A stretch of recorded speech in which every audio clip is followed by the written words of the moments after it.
This week Microsoft Edge had an update on the stable version, bringing with it a couple of interesting tweaks.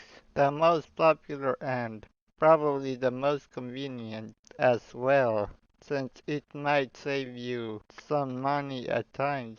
Every time you go into a shopping website, a little blue ticket icon will appear on the address bar, and when you click it, it will show you discounts or promo codes, and you will also be able to check prices at other retailers. I know. There is a lot of extensions that do this already, but it comes natively. Now you cannot tell me you don't like to save money. Another thing they added is a web capture ability.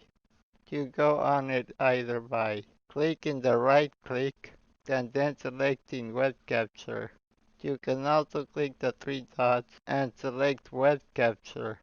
Once you click it, the screen darkens a little bit and the cursor becomes a big plus sign. You click and drag whatever you want to capture. You can keep going down and it keeps on scrolling and you can capture everything. Then when you let go of the click, you can either copy it, scribble on it, or put notes on it.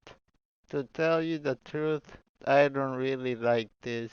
There is already way too much more convenient ways to take screenshots in Windows 10.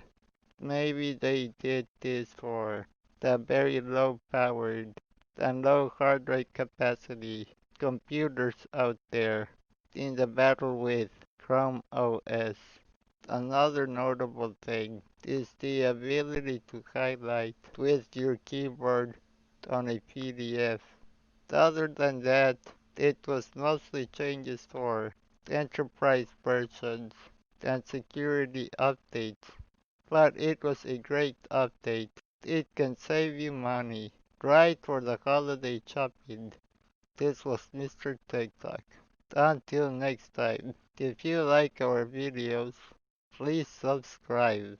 Have a nice day.